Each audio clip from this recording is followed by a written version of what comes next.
चलिए बिस्मिल्लाहिर्रहमानिर्रहीम, अस्सलाम वालेकुम, वेलकम टू ऑल। तो आज हम अपना पार्टनरशिप का लास्ट टॉपिक, छोटा सा काफी इंपॉर्टेंट टॉपिक है, उसको आज करते हैं और खत्म करते हैं। थोड़ा सा अंडरस्टैंडिंग वाला टॉपिक है ये, जिसको कह सकते हैं आप थोड़ा सा ट्रिकी टॉपिक है ये वाला। इसके अंदर अंडरस्टैंडिंग जो है वो काफी इंपॉर्टेंट है, लिहाजा आज जो है हम इसको कंप्लीट करते हैं। अब बेटा क्वेश्चन ये है कि जब भी पार्टनरशिप में से क्वेश्चन आता है तो तकरीबन 60% चांस होता है कि वो इस टॉपिक को मस्ट टेस्ट करता है, या वो थ्योरेटिकल पोर्शन में क्वेश्चन पूछ के इसको टेस्ट कर सकता है, या वो एमसीक्यूज में इसको टेस्ट कर सकता है। तो बहरहाल काफी हद तक चांस होता है कि वो इसको टेस्ट करेगा। वो क्या है पोर्शन? वो है बेटा minor in a partnership form. एक पार्टनरशिप फॉर्म जो है उसके अंदर एक माइनर जो होता है उसका क्या स्टेटस होता है, उसके बेनिफिट में उसको इंटर किया जा सकता है, नहीं किया जा सकता। हम कॉन्ट्रैक्ट एक्ट के अंदर बड़ी डिटेल में पढ़ेंगे, या आपको आइडिया भी होगा कि एक माइनर जो होता है वो कभी भी कॉन्ट्रैक्ट नहीं कर सकता। तो लिहाजा अगर हम देखें कि पार्टनरशिप की जो असास है, जो बेस है, बेसिकली वो एक कॉन्ट्रैक्ट होता है।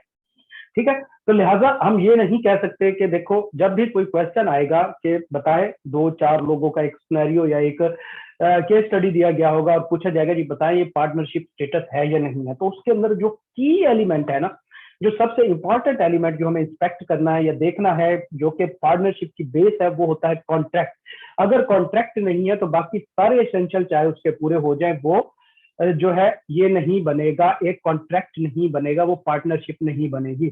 तो सेम इस तरह जब पार्टनरशिप एक कॉन्ट्रैक्ट के ऊपर बेस कर रहा है, तो हम सबको पता है कि एक माइनर, एक 18 साल से कम उम्र का जो बच्चा होता है, माइनर उसको कहते हैं जो लोअर देन 18 ईयर हो। 18 ईयर वाला बच्चा मेजर हो जाता है, 18 से नीचे जो होता है उसको माइनर कहा जाता है। तो क्या कोई माइनर जो है वो पार्टनरशिप का पार्टनर हो सकता है, चाहे एक क्या 10 असेंशियल जो है वो पूरे हो जाए? तो बेटा सीधा सा आंसर है कि नहीं, माइनर कभी भी पार्टनर नहीं हो सकता। तो अगला क्वेश्चन है जी, क्या माइनर जो है, जिस तरह हमने एक पढ़ा था अभी, ट्रांसफर ऑफ इंटरेस्ट हो जाता है कि भाई कोई पार्टनर अपना इंटरेस्ट किसी दूसरे शख्स को ट्रांसफर कर सकता है पार्टनरशिप के अंदर, उसके प्रॉफिट में, उसके एसेट्स वगैरह में, तो वो हो जाता है। सेम इस तरह माइनर को भी पार्टनरशिप के बेनिफिट में इंटर किया जा सकता है। मिसाल के तौर पे हम एक एग्जांपल लेते हैं कि हम 3 लोगों की एक पार्टनरशिप फर्म थी, बिलाल, मेरी और सजाद की। ठीक है, अब जो बिलाल है उसके मोहल्ले के अंदर एक बच्चा रहता है, छोटा सा एक बच्चा था, यतीम था, उसका ऑर्फन था, बाप वगैरह उसका नहीं था, माँ बाप नहीं थे, वो अकेला रहता था। अब हमारा बिजनेस बड़ा अच्छा खासा चल रहा है, तो इस दिन बिलाल आया और कहता है जी इस तरह हमारे इलाके में एक बच्चा है यतीम सा, यार उसकी कफालत के लिए कोई नहीं है, हम एक सदके के तौर पे ना कुछ उसको अपनी पार्टनरशिप में से देते हैं। अब जाहिर सी बात है कि भैया जो पार्टनरशिप के प्रॉफिट है हम उसमें से शेयर किसी ना किसी को दे सकते हैं, कोई मसला नहीं है। हम में से कोई एक पार्टनर देना चाहे अपने हिस्से का तो वो अपना ट्रांसफर इंटरेस्ट कर सकता है, इंटरेस्ट ट्रांसफर कर सकता है, और अगर हम सारे देना चाहें तो हम पार्टनरशिप के प्रॉफिट में से उसको शेयर दे देते हैं। तो हम कहते हैं बिलाल को कि भाई देखो, आज के बाद जो हमारी फर्म का प्रॉफिट होगा उसका 20% जो है ना वो उस बच्चे को देंगे। मतलब हमने फर्म के अंदर माइनर के, फर्म के बेनिफिट के अंदर माइनर को एडमिट कर दिया कि जो फर्म का बेनिफिट होगा उसका 20% जो होगा वो माइनर को जाएगा। तो इस तरीके से एक माइनर जो है वो पार्टनरशिप के अंदर पार्टनर तो नहीं हो जाएगा, लेकिन वो प्रॉफिट शेयर कर सकता है, वो फर्म से आने वाले बेनिफिट्स को शेयर कर सकता है। ठीक है, तो लिहाजा जब एक माइनर जो है वो फर्म के बेनिफिट में इंटर होगा, तो अब ये सिचुएशन हो सकती है कि देखो, पहले नंबर पे तो भैया वो बच्चा 15 साल का है, 14 साल का है, 12 साल का है, किसी भी वक्त इंटर किया, अज्यूम करते हैं हमने, आपने उसको 12 साल की उम्र में बेनिफिट में इंटर किया, वो चलता रहा चलता रहा चलता रहा, 6 साल बाद वो 18 साल का हो गया, 18 ईयर्स का हो गया। भाई अब क्या करें? क्यों? अब वो बच्चा माइनर नहीं रहा, तो माइनर पार्टनरशिप के बेनिफिट में इंटर हो सकता है, लेकिन जब वो माइनर से मेजर होगा तो अब क्या किया जाए? अब मसले आ गए भाई काफी हद तक कि यार इसको कैसे सॉल्व किया जाए।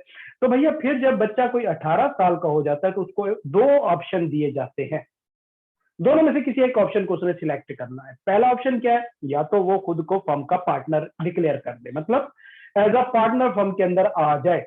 क्यों? अब वो एग्रीमेंट कर सकता है, कॉन्ट्रैक्ट कर सकता है, क्योंकि अब वो मेजर हो गया है। तो लिहाजा अब उसको हम 2 ऑप्शन देंगे। 12 साल का था जब उसे एडमिट किया, 18 साल का जिस दिन होगा उसके पास 2 ऑप्शन आ जाएंगे, या तो भाई वो फर्म के अंदर पार्टनर बन जाए, या भाई वो अपना हिस्सा फर्म से लेके चला जाए। मतलब जो फर्म के अंदर एसेट्स है उसके 20% उन एसेट्स का लेके फर्म लीव कर दे, रिजाइन कर दे, तो ये उसको हम हमेशा 2 ऑप्शन देंगे। तो लिहाजा अभी तक जो हमने पढ़ा, अगर हम उसकी समरी बनाए तो भैया, क्या माइनर पार्टनर हो सकता है? हमने कहा जी नहीं, बिल्कुल नहीं हो सकता, पार्टनर नहीं हो सकता। क्यों? उसके लिए कॉन्ट्रैक्ट जरूरी है पार्टनर होने के लिए, और कॉन्ट्रैक्ट जो है वो माइनर नहीं कर सकता। दूसरे नंबर पे हमने ये बात की कि भैया देखो, माइनर अगर बड़ा हो जाता है, मेजर हो जाता है चलते चलते, तो फिर क्या कोर्स ऑफ एक्शन है? तो हमने कहा कि भाई 2 ऑप्शन होते हैं माइनर के पास जब वो बड़ा हो जाता है। एक ऑप्शन उसके पास ये है कि या तो वो भाईजान क्या कहते हैं, खुद को फर्म का पार्टनर इलेक्ट कर दे, नोटिस दे दे जी आज के बाद जो है मैं फर्म के अंदर पार्टनर हूं। या दूसरा ऑप्शन है कि भैया अपना सारा बोरिया बिस्तरा समेटे, 20% जो फर्म के एसेट में उसका हिस्सा है वो ले और चला जाए। ठीक है। तो ये केस जो है आज हमने पढ़ना है। थोड़ा सा इसके अंदर अब टेक्निकलिटीज इन्वॉल्व हो जाती हैं, हमने उसको देखना है। जिस तरह हमने ट्रांसफर ऑफ इंटरेस्ट में हमने देखा था कि जिस शख्स को इंटरेस्ट ट्रांसफर हो रहा होता है, सजाद अपने बेटे के नाम पे इंटरेस्ट ट्रांसफर कर रहा था, उसके राइट्स क्या थे और उसकी लिमिटेशन क्या थी? राइट्स क्या थे भाई? वो प्रॉफिट ले सकता है, वाइंडिंग अप के केस में अपना हिस्सा ले सकता है एसेट्स में। लिमिटेशन क्या थी? वो बुक्स ऑफ अकाउंट इंस्पेक्ट नहीं कर सकता, अकाउंट चैलेंज नहीं कर सकता, फर्म के मैनेजमेंट में हिस्सा नहीं ले सकता। तो हमने 4-5 इसकी लिमिटेशन देखी थी। सेम वो पार्टनरशिप का रूल जो है वो माइनर के ऊपर भी अप्लाई होते हैं, लेकिन with a little bit variation. वो कहता है minor is not capable of entering into a contract. तो माइनर कॉन्ट्रैक्ट में नहीं इंटर हो सकता। तो साफ जाहिर सी बात है, जब वो कॉन्ट्रैक्ट में इंटर नहीं हो सकता तो वो पार्टनर नहीं हो सकता। Therefore, he cannot become a partner. However, he can be admitted to benefit of an existing partnership. Existing partnership के बेनिफिट में वो इंटर हो सकता है with the consent of all partner. तमाम पार्टनर की कंसेंट चाहिए होगी। ऐसा नहीं हो सकता कि एक पार्टनर कहे जी मैं कहता हूं कि जी इसको फर्म के बेनिफिट में इंटर कर दो, तो वो कहेंगे जी अपने प्रॉफिट का हिस्सा दे दिया करो, हमारा क्यों सर खाते हो? लिहाजा फर्म के बेनिफिट में तब वो इंटर होगा जब तमाम पार्टनर की कंसेंट हो। तो ये सिमिलर कंसेप्ट है विद ट्रांसफर इंटरेस्ट का। जब कोई शख्स अपना इंटरेस्ट किसी दूसरे को ट्रांसफर कर रहा होता है तो भी तमाम पार्टनर की कंसेंट जरूरी होती है। सेम इस तरह जब कोई माइनर फर्म के बेनिफिट में इंटर होगा तो तब भी तमाम पार्टनर की कंसेंट जरूरी होगी। यहां तक क्लियर है बिलाल?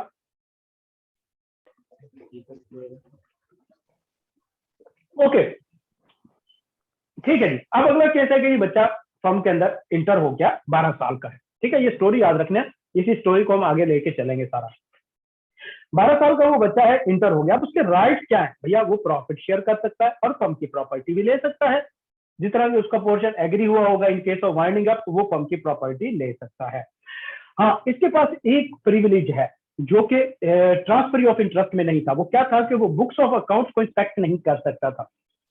ये इंस्पेक्ट कर सकता है और उनकी कॉपी भी बना सकता है। अब बेटा देखो, ये छोटे छोटे पॉइंट मैं आपको क्यों बता रहा हूँ। यहाँ पे मैंने ऑल की बात की, यहाँ पे मैंने इंस्पेक्ट एंड कॉपी दोनों को समझाया कि कॉपी भी ले सकता है, वो इंस्पेक्ट भी कर सकता है। तो बेटा इसकी रीजन ये है कि इसमें से एमसीक्यूज आने, तो वो एमसीक्यूज ऐसे ही इन्हीं में से छोटे छोटे ये जो चुचुंदर होते हैं, छोटी छोटी बातें होती हैं, इन्हीं में से वो एमसीक्यूज बना के पूछता है जिनको हम इमटेरियल कह के छोड़ देते हैं। तो लिहाजा ये बात ध्यान में रखें कि भैया वो बुक को इंस्पेक्ट भी कर सकता है और उनकी कॉपी भी ले सकता है। ठीक है, तो ये उसके राइट्स है। उसके बाद अगर हम चलें कि लाइबिलिटीज क्या होंगी पार्टनर की, क्या माइनर की कोई लाइबिलिटी होगी? तो बेटा हमने पता है कि एक माइनर जो है वो किसी किस्म का कॉन्ट्रैक्ट में इंटर नहीं हो सकता, तो लिहाजा वो लायबल भी नहीं हो सकता। पर्सनली वो किसी काम के लिए लायबल नहीं होगा। हाँ, उसका शेयर फर्म का जो होगा वो फर्म के एक्ट के लिए लायबल होगा। मिसाल के तौर पे हम समझते हैं इस बात को, समझे। एक फर्म थी आप हम तीनों की, हमने उसको 20% शेयर दिया हुआ है, अपनी फर्म का बेनिफिट में इंटर किया हुआ है। 2018 में भाईजान ऐसे हुआ कि हमारा जनाब जी फर्म को अच्छा खासा लॉस हुआ और हमारी फर्म बंद हो गई। फर्म जब बंद हुई तो उसके अंदर जो एसेट्स थे वो तकरीबन आप कह सकते हो 10 लाख के एसेट बने। ठीक है, 10 लाख के उसके क्लोजिंग एसेट्स हैं और फर्म पे ऊपर जो कर्जा है वो 12 लाख रुपए। ठीक हो गया। अब ये 10 लाख के एसेट्स 4 बंदों के हैं, 3 हम हैं, इसमें 20% 2 लाख जो है वो माइनर का हिस्सा है। ऐसी बात है बिलाल? जी सर, ऐसी बात। ओके, फर्म बंद हुई, उसके एसेट्स 10 लाख के पड़े थे, फर्म के ऊपर कर्जा 12 लाख का है। 10 लाख से तो कर्जा चुका दिया गया, ऊपर 2 लाख बच गया। 2 लाख अभी फर्म ने कर्जा देना है, तो अब ये कौन देगा? अगर तो ये कंपनी होती है, हम कहते हैं कि भाई ये डूब गया कर्जा, ये वापस नहीं हो सकता, कंपनी की लाइबिलिटी लिमिटेड होती है। लेकिन पार्टनरशिप के केस में लाइबिलिटी लिमिटेड नहीं है, तो लिहाजा ये 2 लाख वो जो पार्टनर हैं वो पर्सनली अपनी जेब से देंगे। तो क्या माइनर भी इस 2 लाख में कंट्रीब्यूट करेगा? नहीं, माइनर पर्सनली लायबल नहीं है, पार्टनर पर्सनली लायबल थे। तो लिहाजा ये जो 2 लाख एक्सेस हो रहा है उस एसेट से, तीनों पार्टनर हम जो है वो मिलके इक्वल प्रपोर्शन में, या जो भी हमारा प्रपोर्शन था फर्म के अंदर, उसी प्रपोर्शन में ये अमाउंट शेयर करेंगे, ये लॉस शेयर करेंगे। लेकिन माइनर जो है वो इस अमाउंट के लिए लायबल नहीं होगा। हाँ, इस 10 लाख में जो 2 लाख था वो इस 12 लाख के कर्जे को चुकाने में यूज हो जाएगा। तो लिहाजा उसका जो फर्म के अंदर शेयर है वो लायबल है, वो थर्ड पार्टीज के लिए लायबल है, लेकिन वो पर्सनली लायबल नहीं होगा। समझ आ गई बात? जी सर clear। हाँ जी, बिल्कुल। मिसाल के तौर पे ये 2 लाख रुपए जिस तरह कर्जा है, हम में से किसी के पास पैसे नहीं, तो कोर्ट क्या करेगी? हमारी जायदाद को बेच बूझ के पैसे निकाल के दे देगी। लेकिन बच्चे के पास पैसे नहीं है तो उसकी जायदाद नहीं बेची जाएगी, वो पर्सनली लायबल नहीं होगा। तो ये उसकी लाइबिलिटी है थोड़ी सी। अच्छा, डिसेबिलिटीज क्या होती हैं? वो he does not have a status of partner, जिस तरह हमने लिमिटेशन पढ़ी थी, आप इसको लिमिटेशन भी कह सकते हो। Limitation of a minor admitted into the benefit of a partnership, तो उसकी लिमिटेशंस क्या है? वो पार्टनर नहीं होगा। और इसी तरह जब तक वो फर्म के अंदर बेनिफिट में रहेगा, वो फर्म के अकाउंट्स को चैलेंज नहीं कर सकता। मिसाल के तौर पे इस साल के अकाउंट बने और हमने शो किया प्रॉफिट 8 लाख रुपए, अगर माइनर जो है इस वक्त बेनिफिट में इंटर है, तो वो जाके ये केस नहीं कर सकता कि जी ये प्रॉफिट इन्होंने गलत शो किया है, इतना तो नहीं है, प्रॉफिट ज्यादा है, मुझे ये चूना लगा रहे हो। हाँ, वो क्या कर सकता है कि भैया पहले फर्म से रिजाइन दे, फर्म से खुद को एग्जिट करे और उसके बाद फिर जाके केस कर दे। तो लिहाजा जब तक वो फर्म के अंदर रहेगा तब तक वो किसी पार्टनर को या फर्म को या उसके अकाउंट्स को चैलेंज नहीं कर सकता। अगर वो चैलेंज करना चाहेगा तो भैया वो क्या करे? पहले फर्म से रिजाइन करे, बाहर निकले, बेनिफिट को लीव करे, फिर जाके उसके ऊपर केस कर सकता है। लेकिन हमने इंटरेस्टेड वाले पर्सन में क्या देखा था? बेनिफिट ट्रांसफर ऑफ इंटरेस्ट वाले पर्सन में कि वो बिल्कुल भी नहीं केस कर सकता, वो अकाउंट्स को चैलेंज नहीं कर सकता। माइनर चैलेंज कर सकता है किस वक्त? जब वो फर्म से निकल जाए। तो he cannot sue the partner of an account or payment of his share of property or profit of the firm except after disconnecting his relation with the firm. तो जब तक वो फर्म में है वो इस प्रॉफिट को चैलेंज नहीं कर सकता, वो किसी भी किस्म की पेमेंट को चैलेंज नहीं कर सकता, पार्टनर की तरफ से दी गई उसको कुछ भी नहीं कर सकता। लेकिन अगर वो करना चाहता है तो वो फर्म से रिजाइन करे और फिर जाके उसके ऊपर केस कर दे। तो ये डिफरेंस ध्यान में रखिएगा, इंटरेस्टेड पर्सन का और माइनर बेनिफिटेड माइनर का, इन दोनों का डिफरेंस क्लियर ध्यान में रखिएगा। अब अगला मसला है, माइनर 18 साल का हो गया भाई, 12 साल की उम्र में उसको एडमिट किया था, माइनर 18 साल का हो गया। तो अब भाई उसके पास 2 ऑप्शन है, कौन से? या तो वो फर्म से रिजाइन कर दे या तो वो खुद को पार्टनर बना ले नोटिस देके। ऐसी बात है, ये क्लियर है? ऐसी बात है बच्चे? बिल्कुल। अच्छा, अब उसको ये नोटिस कब देना होगा? एक बच्चा मिसाल के तौर पे 1 जनवरी 2020 को 18 साल का हो गया। अब उसके पास 2 ऑप्शन आ गए, या तो वो रिजाइन कर दे या वो पार्टनर बन जाए। अब ये नोटिस उसने कब देना होगा इस चीज का कि या मैं रिजाइन कर रहा हूं, या वो कहते हैं जिस दिन वो 18 साल का होगा उस दिन के 6 मंथ के अंदर अंदर उससे ये नोटिस देना होगा। तो लिहाजा नोटिस माइनर कब देगा? रिजाइन का या elect to be a partner का। तो कब? जिस दिन वो 18 साल का होगा उसके 6 मंथ के अंदर अंदर उसने ये फर्म को नोटिस देना होगा कि या तो मैं रिजाइन कर रहा हूं या तो मैं पार्टनर बन रहा हूं। क्लियर है? जी सर। अगला क्वेश्चन कि भाई अगर वो बच्चा जो है वो ये नहीं करता, मतलब नोटिस नहीं देता, भूल जाता है, तो क्या होगा? तो लॉ कहता है कि भाई जैसे ही माशाल्लाह, तो रुको तो सही, अहमद बिलाल महनूर से खैर ही हो जाए यार, ये हो गया है भाई। नहीं, ये मेरी क्लास है ना, 1 मिनट, मुझे जरा थोड़ा सा शक हो रहा है और कोई मुझे आके चपेड़े चुपड़े लगाओ यार इधर। बेटा ऐसे नहीं झटका देते होते, मैं वो देख रहा हूँ, ये हो क्या रहा है भाई? 5 चले जी, माशाल्लाह। तो ऐसे ही कंसिस्टेंसी रखें। अगला हमारा जो टॉपिक है ना वो बहुत इंपॉर्टेंट, कल हम शुरू करेंगे। कल हम अदर बिजनेस लॉज शुरू करेंगे, मनी लॉन्ड्रिंग वाले, और वो 35 नंबर के 20 पेजेस हैं। नोट्स बनाएंगे ना, उसके 8-10 पेजेस के 12 पेजेस के बनने पर मुश्किल 35 नंबर तो मिनिमम है ना उसमें से। तो लिहाजा पुत्र अगले 3 चैप्टर जो है वो बिल्कुल स्किप नहीं करने, और मजे की बात यह है कि वो ऐसे चैप्टर है जिनका आपको आइडिया भी नहीं है। इनका चलो फिर भी थोड़ा बहुत आइडिया होता है, बंदे ने कहीं पे देखा है, ओल्ड लेक्चर देख लिए, कहीं सप्लीमेंट, वो तो बिल्कुल न्यू फ्रेश चीज है ना, उनका तो आपको आइडिया भी नहीं है। तो लिहाजा वो वाले लेक्चर आपने मस्ट लेने हैं, और वो 35 नंबर के हैं। हमने 3-4 हफ्तों में, महीने में उनको खड़का के रख देना है, और वो बड़े मजे के हैं। मैं आपको कल से हम इंशाल्लाह वो जो हुदैबिया पेपर मिल का केस है आपको वो भी समझाऊंगा। इसी तरह टीटीओ वाला मसला, शहबाज शरीफ का, हमजा शहबाज का जो चल रहा है, हम उसके ऊपर भी डिस्कशन करेंगे। जरदारी के जो बेनामी अकाउंट निकल रहे हैं, फलूदे वाले, कुल्फी वाले के, गोलगप्पे वाले के, यार कमाल ही है। तो उनके भी हम मामला डिस्कस करेंगे, और हम बाकायदा कोर एक्टिविटी समझेंगे कि मनी लॉन्ड्रिंग होती कैसे है। इसमें फिर हम सेठ आबिद को भी डिस्कस करेंगे, हम डॉक्टर अब्दुल कदीर खान के वाक्य को भी डिस्कस करेंगे। डिस्कस करें जी बेटा, ये अब जो पेपर पेंडोरा बॉक्स निकला इसको डिस्कस करेंगे। अभी कौन से वाला पेपर, ये जो पेपर वाला? जी जी, अभी जो रिसेंट, हाँ, ये ना जस्ट एक अभी बॉक्स ही निकला है, इसकी डिटेल नहीं आई अभी, डिटेल इसके सामने नहीं आ रही ना, क्योंकि कोई जेआईटी वगैरह कुछ नहीं बनी। तो ज्यादा इंशाल्लाह हम उसको भी कर लेंगे जहां तक हमारे पास अवेलेबल इंफॉर्मेशन है। लेकिन जो चीज हम डिटेल में डिस्कस करेंगे वो चीजें हैं जो आप सबके दिमाग में मौजूद है।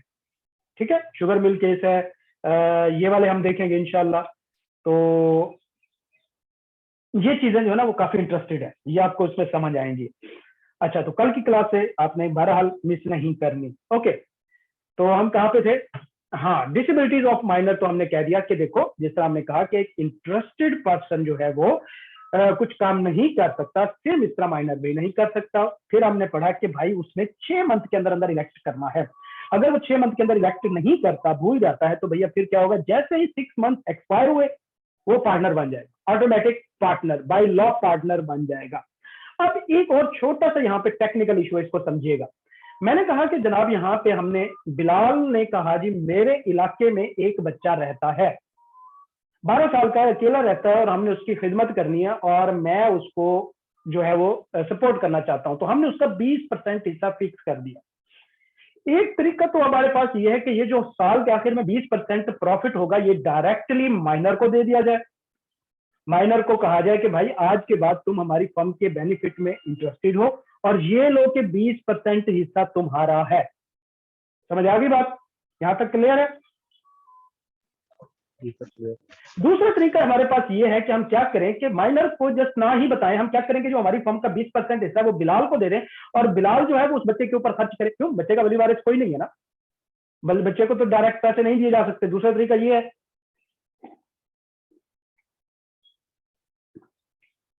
Am I clear? जी सर, क्लियर। ओके, अब मसला यहाँ पे ये है कि अगर हम बिलाल को कहते हैं कि ये लो भाई आज के बाद 20% इधर तुम्हारे पास है और बच्चे पे तुमने खर्च करना है, मुझे बताओ क्या बच्चे को पता होगा? अगर बिलाल नहीं बताता कि वो फर्म के बेनिफिट में इंटरेस्टेड है, तो बच्चे को पता होगा कि वो किसी फर्म के बेनिफिट के अंदर इंटरेस्टेड है? नहीं होगा। अगर बच्चा 18 साल का हो जाए तो बच्चे के पास तो 2 ऑप्शन थे ना, उसने इलेक्ट करना था या उसने रिजाइन करना था। तो एक बच्चे को जिसे पता ही नहीं है कि वो फर्म के बेनिफिट में इंटरेस्टेड है, और बिलाल भी उसे बताना भूल गया है, तो मुझे बताओ कि उस बच्चे का वो इसमें कसूर है कि 6 महीने गुजरते ही वो खुद पार्टनर बन जाए और वो लायबल भी होना शुरू हो जाए? नहीं है ना, कि एक बच्चे को पता ही नहीं है कि वो फर्म के बेनिफिट में इंटरेस्टेड है, तो उसके ऊपर 6 मंथ की रिस्ट्रिक्शन कैसे लगाई जा सकती है? तो भैया फिर ऐसा होता है कि ये 6 महीने तब से काउंट होना शुरू होंगे जब उस बच्चे को पता चलेगा, जब बिलाल उस बच्चे को बताएगा। अगर एक बच्चे को पता है कि वो फर्म के बेनिफिट में इंटरेस्टेड है, तो जिस दिन वो 18 साल का होगा उससे 6 मंथ उसके काउंट होना शुरू हो जाएंगे। लेकिन अगर एक बच्चे को नहीं पता कि वो किसी फर्म के बेनिफिट में इंटरेस्टेड है, वो 18 साल का हो जाता है तो कोई इशू नहीं है, वो 18.5 का हो जाता है कोई इशू नहीं है, वो 19 साल का हो जाता है कोई इशू नहीं है। वो 19 साल के स्टार्ट में उसको बिलाल ने बताया जी तुम बेनिफिट के अंदर इंटरेस्टेड हो, जिस वक्त उसे पता चला फिर 6 मंथ उसके वहां से काउंट होंगे। ये केस स्टडी है। क्लियर है पुत्र? जी सर, क्लियर। ओके, तो ये बात ध्यान में रखिएगा। वो कहता है with in 6 month of attaining the majority. Majority से क्या है? 18 साल का जब भी होगा, 18 साल से एक दिन भी कम है तो वो माइनर है, 18 साल से ऊपर होगा तो वो मेजर होगा। और become aware that he was, या उसको पता चला जिस दिन, मतलब या जिस दिन वो मेजर होगा या जिस दिन उसको पता चलेगा कि वो फर्म के बेनिफिट में इंटरेस्टेड है, एडमिटेड है। 18 साल का होने के बाद जो भी लेटर होगा उसके बाद उसको एक नोटिस देना होगा, क्या कि भाई या तो वो फर्म के अंदर पार्टनर बन जाए या वो फर्म से रिजाइन कर दे, अपना हिस्सा ले और चलता बने। वो कहता है he has a status of minor up to the date of notice unless he act as a partner. If he fails to give such notice, he shall become a partner in the firm on expiry of the 6 month. तो अगर वो notice दे देता है, 6 महीने कहां से count होंगे? पहला मसला क्या है, 6 महीने कहां से काउंट होंगे? पहले इस चीज को क्लियर करना है आपने। तो ये 6 महीने तब से काउंट होंगे या तो जिस दिन उसको पता था और वो मेजर हो गया उस दिन से काउंट होना शुरू हो गया, या तो उस दिन कि वो मेजर पहले हो गया, उसे पता नहीं था, पता बाद में जाके चला, तो जिस दिन उसको पता चला उसके बाद उसके 6 मंथ काउंट होंगे। तो फिर ये 6 महीने काउंट होंगे, उन 6 महीनों के अंदर उसने नोटिस देना है। और अगर वो 6 महीने एक्सपायर हो गए, नोटिस नहीं दिया, तो जिस दिन वो एक्सपायर होंगे वो पार्टनर बन जाएगा फर्म के अंदर। तो माइनर का कंसेप्ट यहां तक क्लियर है सारा पुत्र? जी sir clear. Each and everyone okay जी, गुड हो गया, माशाल्लाह, चित्ते लगे हो। हाँ जी, अगर एक पार्टनर जो है, अगर एक माइनर जो है वो पार्टनर इलेक्ट हो जाता है, वो नोटिस देता है कि मैंने पार्टनर बनना है, तो उसके क्या राइट्स एंड लायबिलिटीज होंगे? तो सेम पार्टनर वाले होंगे क्या? His share in the property and the profit of the firm shall be the share to which he was entitled as a minor. कि माइनर था जब हम उसको सिर्फ 20% बेनिफिट के अंदर इंटरेस्टेड किया हुआ था, जैसे ही वो पार्टनर बनेगा तो वो फिर 20% शेयर का पार्टनर बन जाएगा। जितना पहले उसका बेनिफिट था अब उसका शेयर बन जाएगा। पार्टनर का शेयर होता है, माइनर का बेनिफिट होता है, इंटरेस्टेड पर्सन का इंटरेस्ट होता है। तो जैसे ही माइनर अगर इलेक्ट करता है, खुद को एज अ पार्टनर अडॉप्ट कराता है, तो जितना उसका बेनिफिट था अब वो फर्म का शेयर बन जाएगा उसके। ठीक हो गया? He also becomes personally liable to third parties for all acts of the firm, done since he was admitted to the benefit of partnership. तो यहां पे रेट्रोस्पेक्टिव इंप्लीकेशन है। मतलब जनरल रूल देखा जाए, कॉमन अंडरस्टैंडिंग की बात की जाए, तो भाई जिस दिन वो पार्टनर बना है उस दिन से आगे जो उसके मामलात है उसके लिए तो वो पर्सनली लायबल रहे। पहले वालों का क्या, तब तो वो बच्चा था। लॉ कहता है कि नहीं, वो क्या होगा, जिस दिन वो फर्म के बेनिफिट में इंटर हुआ था उसी दिन से लायबल हो जाएगा अगर वो खुद को पार्टनर इलेक्ट करा लेता है तो। क्लियर है दोनों पॉइंट्स? लायबिलिटीज क्लियर है? जी सर। ओके। उसके बाद अगर वो पार्टनर नहीं बनना चाहता, 18 साल का हुआ, 1 महीना सोचा, उसने कहा यार ये बंदे खुद टके बने के नहीं है, तीनों हैं, सीए इनसे हो नहीं रहा, लॉ में इनकी अटेम्प्टें लग रही हैं, इन्होंने क्या फर्म को चलाना है, ये तो 1-2 साल में डुबा देंगे, मैं अपना हिस्सा लेके निकला बनू। वो कहता है कि जी ठीक है जी मैं रिजाइन कर देता हूँ। तो अगर वो रिजाइन कर देता और वो इलेक्ट नहीं करता खुद को पार्टनर बनाने का, धोखेबाज कहीं का, तो क्या होगा, his share shall not be liable for any act of the firm done after the date of notice. कि जिस दिन उसने नोटिस दे दिया कि पुत्र आज के बाद मैं फर्म के अंदर पार्टनर या बेनिफिट के अंदर एडमिटेड नहीं हूं, मैं पार्टनर नहीं बनना चाहता, मुझे इजाजत दो, उसके बाद तमाम एक्ट्स होंगे जो भी होंगे उसके लिए इसका शेयर लायबल नहीं होगा। लेकिन जब तक वो बेनिफिट में इंटर रहा, अगर वो जब तक वो बेनिफिट में इंटर था तब हमने पढ़ा कि वो पर्सनली लायबल तो नहीं होगा लेकिन उसका शेयर लायबल रहेगा। एक बात क्लियर रखें कि एक बच्चा है, बेनिफिट में इंटर है, 18 साल का नहीं हुआ, तो भाई उसकी क्या लायबिलिटी है? जिसका फर्म के अंदर मौजूद शेयर तो लायबल है, वो पर्सनली लायबल नहीं है। लेकिन एक बच्चा है, 18 साल का हो गया और उसने नोटिस दे दिया कि भाई मैं आज के बाद किसी काम के लिए लायबल नहीं हूं, मैं छोड़ रहा हूं फर्म को, तो उस वक्त उसका शेयर लायबल भी नहीं रहेगा। समझ आ गई बात? जी सर। ओके। और he shall be entitled to his share of profit and property and he can sue the partner for it। देखो उसने रिजाइन कर दिया, चला गया, अब उसके पास फिर 2 ऑप्शन है, या तो भाई वो फर्म के प्रॉफिट इसमें से जो प्रॉपर्टी है उसमें से 20% हिस्सा लेके चला जाए, या उनको कहे कि ठीक है जी तुम मेरी जो प्रॉपर्टी है इसको रख सकते हो, यूज कर सकते हो, लेकिन जो प्रॉफिट होंगे उसके अंदर से 20% हिस्सा मुझे अभी भी देते रहना। तो ये इस वक्त ये जो सिचुएशन माइनर की होगी, ये वो बंदा होगा जो प्रॉफिट तो शेयर कर रहा होगा फर्म से लेकिन पार्टनर नहीं होगा। आप ये इस सेंस में भी कह सकते हो कि जी ये जो प्रॉपर्टी है ये किस्म का उधार है फर्म के पास, और ये जो प्रॉफिट ले रहा है वो उसका इंटरेस्ट ले रहा है। समझ आ गई बात? जी सर। सर एक क्वेश्चन है हम्म। सर। Go on. ये नोटिस माइनर ने सर पब्लिक को देना होगा, ये सिर्फ पार्टनर को? माइनर देखो बेटा, हाँ एक जनरल, शाबाश, बहुत ही अच्छा क्वेश्चन, बहुत ही अच्छा क्वेश्चन है। सारे क्या करो यार इस तरह के। देखो बेटा, जनरल पब्लिक को नोटिस सिर्फ उस पार्टनर का जाता है जिसको जनरल पब्लिक जानती हो। जी सर। उस पार्टनर के रिजाइन का नोटिस जनरल पब्लिक को जाएगा हमेशा जिसको पब्लिक जानती है। मिसाल के तौर पे एक्टिव पार्टनर। तो क्या माइनर फर्म का पार्टनर था? No sir. नहीं। तो फिर उसका नोटिस जनरल पब्लिक को देने की जरूरत है? No sir. नहीं। क्यों भाई? वो फर्म के अंदर पार्टनर ही नहीं है, तो उसको काम कर ही नहीं सकता, वो फर्म को लायबल कर ही नहीं सकता किसी काम में, तो उसका नोटिस जनरल पब्लिक को देने की जरूरत नहीं। तो लिहाजा नोटिस फर्म को देना होगा।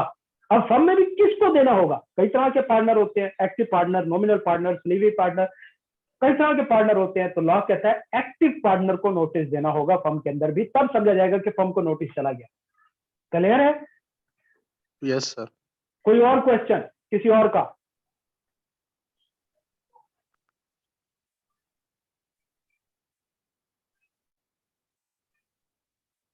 अच्छा जी। तो अगर मैं बात करूं बेटा पार्टनरशिप की, तो हमने 3 चैप्टर देखे। पहला चैप्टर 11वां चैप्टर, 12वां चैप्टर एंड 13वां चैप्टर। इन तीनों में से सबसे इंपॉर्टेंट 13वां चैप्टर है। और ये बात मेरी लिख के रख लें, मतलब आप उठाएं, कोई साथ रजिस्टर उठाएं, और ये बात मेरी लिख के रख लें कि इस चैप्टर में से 4 टॉपिक हैं जिनमें से क्वेश्चन आ सकता है और लाजमी आएगा। इन चारों में से कोई एक टॉपिक आएगा, माइनर वाला, इंटरेस्टेड वाला, और 2 कौन से हैं? एक मिनट, एग्जैक्ट नेम उनके देख लें। Transfer interest minor, holding out, और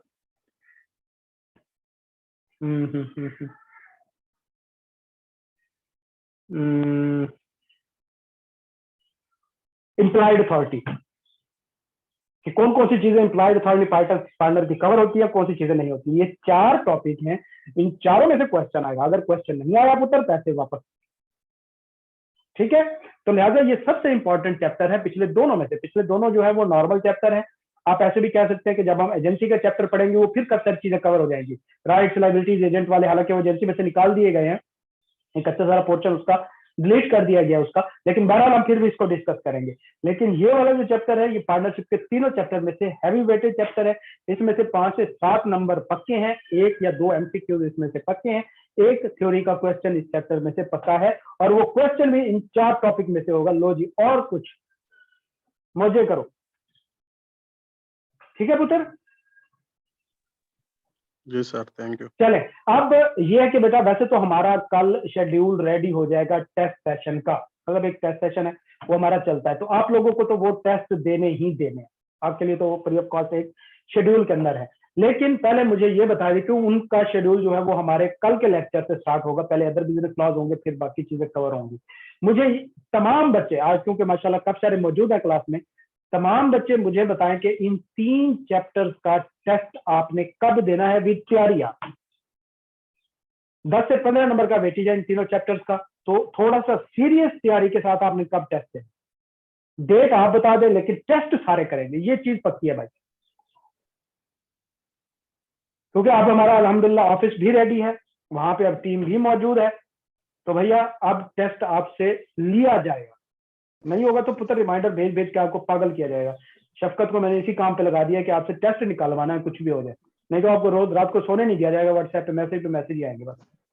तो आप मुझे डेट बताएं। अब डेट मैं आपको दे देता हूँ, हफ्ता कर लें, इतवार कर लें, क्योंकि ये छुट्टी वाले दिन होते हैं, हाफ डेज होते हैं, तो इस पे टेस्ट रख लें। आपने हफ्ते को देना है, इतवार को देना है, डे आप मुझे बताएं।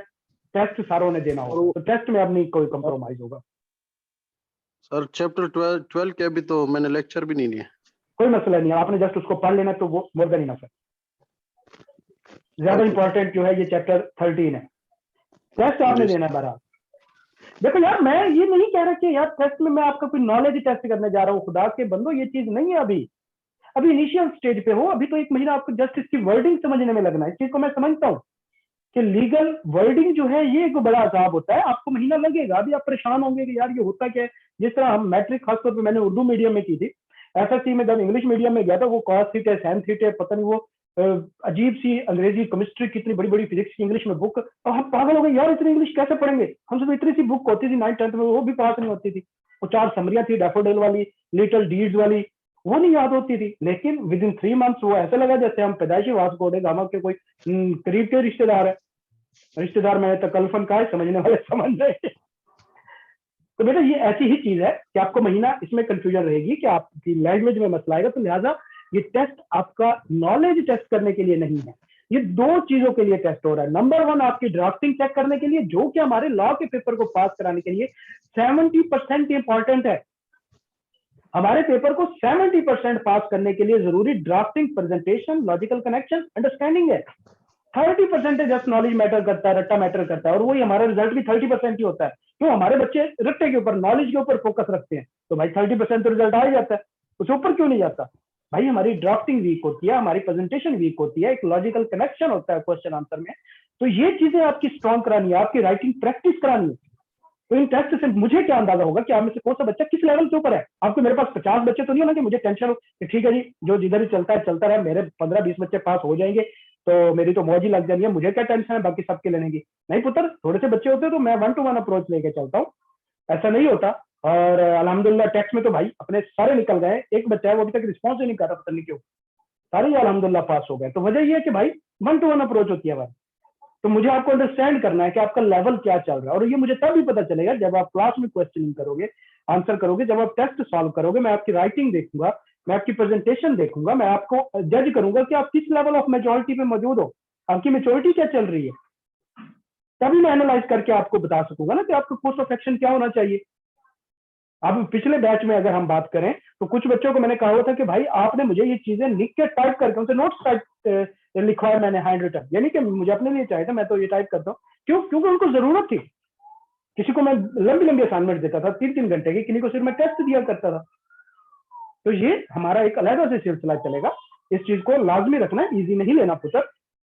फर्स्ट अटेम्प्ट है, गोल्डन अटेम्प्ट है, अच्छा पेपर आएगा, आसान पेपर आएगा, स्ट्रेट पेपर आएगा, लेवल 1 की टेस्टिंग होगी मैक्सिमम, निकालो इसको, ठीक है पुत्र। टेस्ट ऑन कैंपस आकर देना है बेटा, on campus you are most welcome, कोई मसला नहीं है। बरकत मार्केट, सैंडल प्लाजा बेसमेंट में अपना ऑफिस मौजूद है, आप ऑनलाइन देना चाहते हैं दे, लेकिन टेस्ट देना है यार, मुझे इससे फर्क नहीं पड़ता। मैं आप ये भी कहता हूँ कि आप बुक से देख के लिखो, कोई मसला नहीं है, आप देख के लिखो। मुझे पता है ना कि यार तैयारी कैसे करनी होती है। मैंने एडवांस का टेक्स्ट जो है, एडवांस हमारा सीफैप एडवांस टेक्स्ट जो है, मैंने सारे देख के क्वेश्चन सॉल्व किए थे, उसके 20 दिन मैंने पढ़ा था, देख के क्वेश्चन सॉल्व किए थे सारे, अल्हम्दुलिल्लाह फर्स्ट अटेम्प्ट में निकल गया। मेरे साथ वाले भी थे 3-3 अटेम्प्ट, पैक से पढ़ के नहीं निकाल सके थे बेचारे, रह गए थे। तो आप देख के भी लिखो तो लिखो जरूर, आप बुक खोल के सामने बैठ जाओ, लिखो, लिखना मैटर करता है। और एट द एंड इंशाल्लाह हमारी इतनी रिवीजन और इतने टेस्ट हो जाएंगे कि जब आप एग्जाम में बैठोगे ना, आपके एग्जाम में ये भी होगा कि यार ये पेपर तो फलाने पास पेपर में एक क्वेश्चन आया हुआ है, वहां पे लड़की के नाम से, यहाँ पे लड़के के नाम से, वहां पे ये फिगर है, यहाँ पे ये फिगर, आपको यहाँ तक याद आएगा। मेरी ये सारी बातें आपको एग्जाम में याद आएंगी, और ये मेरा बैच पहला बैच हो, 17वां-18वां बैच है माशाल्लाह। तो ये मैं सुनता रहता हूँ, फीडबैक आते रहते हैं मुझे, ये क्लास में मेरे लतीफे तक याद आते हैं बच्चों को पेपर के दौरान। तो ये तब पॉसिबल है जब आप खुद को एक थोड़ा सा वो कहते हैं कि माहौल के अंदर ढाल लो कि भाई yes we can do it Lord.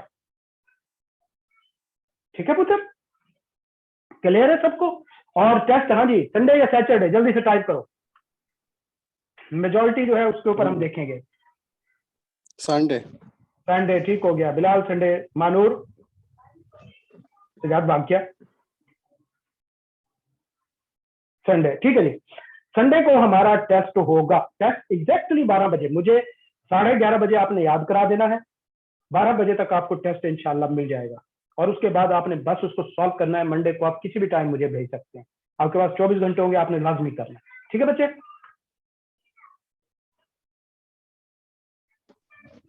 Okay बेटा जी, तो मिलते हैं इंशाल्लाह कल की क्लास में। अल्लाह ताला आप सबको अपनी ज़ुबान में रखे बेटा। अल्लाह हाफिज।